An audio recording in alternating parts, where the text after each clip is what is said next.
Bonjour à tous et bienvenue chez Massif Centre de Voile. Nous allons voir maintenant les différences entre deux types de gilets de sauvetage. Les gilets de sauvetage dits légers qui n'ont que la fonction gilet de sauvetage. Et nous avons les gilets de sauvetage dits lourds qui font à la fois gilet de sauvetage et harnais. À quoi on les reconnaît ?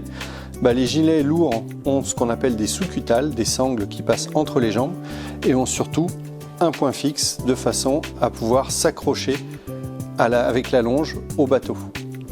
Dans les deux cas, ces gilets sont dits automatiques et donc ils fonctionnent grâce à la présence d'eau. Si je regarde à l'arrière, j'ai deux petits traits verts qui m'indiquent que le gilet est prêt à fonctionner. D'un côté, j'ai une bouteille de gaz qui va permettre de gonfler le gilet. De l'autre côté, j'ai une pastille de cellulose qui va fondre quand le gilet va tomber dans l'eau et qui va donc percuter la bouteille de gaz. Et donc maintenant, je vais donc enfiler le gilet. Donc, je libère la bride. Je passe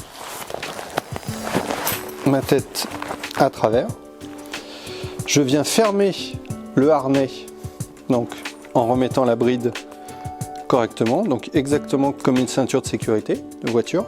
Et donc, je passe mes deux sous-cutales entre mes jambes et je viens donc fermer mon harnais. L'intérêt de ce harnais, c'est que je vais pouvoir être hissé à bord, même en étant inconscient. Et donc la première des sécurités sur ce gilet, c'est de ne pas tomber à l'eau. Et donc pour ça, je vais utiliser une longe, c'est donc cette sangle, qui va me relier aux lignes de vie sur le voilier. Donc les lignes de vie, ce sont des sangles qui sont sur le pont et qui m'empêchent de tomber dans l'eau. Donc maintenant, ce que nous allons faire, c'est percuter le gilet de sauvetage. Donc nous allons simuler un dysfonctionnement du gilet, c'est-à-dire que si la pastille de cellulose ne fond pas ou dysfonctionne, je peux, avec un système manuel, percuter le gilet.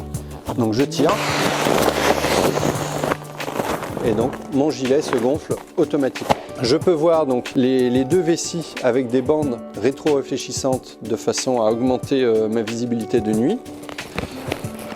Donc là actuellement elle ne fonctionne pas parce que je ne suis pas dans l'eau, mais donc ça c'est une flashlight automatique. Quand je tombe dans l'eau, elle va se déclencher et donc elle va émettre en permanence des flashs lumineux. Et ici on peut voir donc les sangles de levage. Donc ça c'est quand mes sauveteurs vont venir à côté de moi. Ils vont pouvoir me hisser grâce à une drisse par exemple, ils vont pouvoir me hisser à bord. Et donc le second gilet que l'on a vu tout au début, eh bien c'est exactement la même chose.